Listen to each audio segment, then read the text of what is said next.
மக்களே, நான் Zeptoல 3 ஃபுட் ஐட்டம் ஆர்டர் போட்டேங்க. 3 ஃபுட் ஐட்டம் வந்ததுல 2 வந்து எக்ஸ்பைர்ட் ப்ராடக்ட். 1 வந்து பார்த்தீங்கன்னா, மே மந்த்தே முடிஞ்சு போச்சு. சரி இந்த மேனுஃபேக்சரிங் டேட், எக்ஸ்பைரி டேட் இருந்தா தானே கண்டுபிடிப்பீங்கன்னு சொல்லிட்டு அவங்க என்ன பண்ணிட்டானுங்கன்னா, இன்னொன்னுத்துல அது ஃபுல்லாவே அழிச்சிட்டு குடுத்துருக்கானுங்க. ஸோ வந்த 3 ப்ராடக்ட்ல 2 வந்து டெஃபினட்டா எக்ஸ்பைர்ட் ப்ராடக்ட் தான். இத நம்ம சமைச்சு சாப்பிட்டோம்னா நிச்சயம் ஃபுட் பாய்சன் ஆகிறதுக்கு நிறைய சான்சஸ் இருக்கு. சரி இது கஸ்டமர் கேர்ல கேட்கலான்னு கஸ்டமர் கேர் நம்பர் தேடினா நம்பரும் கிடையாது, சேட் பாக்ஸ் தான். சரி சேட் பாக்ஸ்ல போயிட்டு மெசேஜ் போட்டேன், அவங்க கேட்ட இமேஜஸ் எல்லாமே ஷேர் பண்ணேன். நான் இந்த ஆர்டருக்கு மொத்தமா பே பண்ணது ₹114 இன்க்ளூடிங் ஹேண்ட்லிங் சார்ஜ். ஆனா அவனுங்க எனக்கு ரீஃபண்ட் கொடுக்குறேன்னு சொன்னது ₹102 தான் கொடுப்பேன், ₹12 ஹேண்ட்லிங் சார்ஜ் நான் ரீஃபண்ட் பண்ண மாட்டேங்கிறானு. அவனுங்க கொடுத்த எக்ஸ்பைரி ப்ராடக்ட் இதை நம்ம கம்ப்ளைண்ட் பண்ணா நம்ம கிட்ட இருந்து ஹேண்ட்லிங் சார்ஜ் டிடெக்ட் பண்ணிட்டு பேலன்ஸ் அமௌண்ட் தான் ரீஃபண்ட் பண்ணுவேங்கிறானு. Worst experience from Zepto. இந்த ப்ராடக்ட் கொடுத்த அமிச்சாந்தரமா இவங்க Zeptoக்கெல்லாம் ஒரு லோக்கல் ஹப் இருக்குங்க.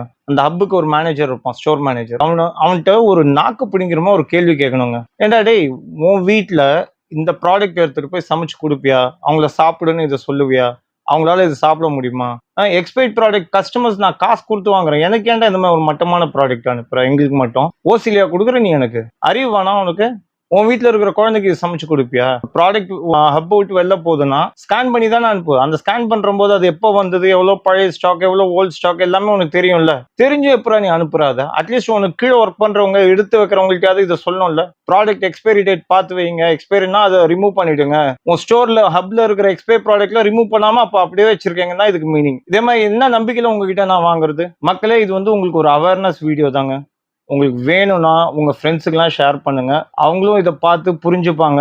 நான் Zeptoல வாங்காத நான் சொல்லலை, உங்களோட இஷ்டம். ஆனால் வாங்கி ப்ராடக்ட் கைக்கு வந்த அப்புறம் அதோட மேனுஃபேக்சரிங் அண்ட் எக்ஸ்பைரி டேட்டை ஒரு வாட்டி செக் பண்ணுங்க. ஸோ நீங்களும் கேர்ஃபுல்லாக இருங்க. தேங்க்யூ.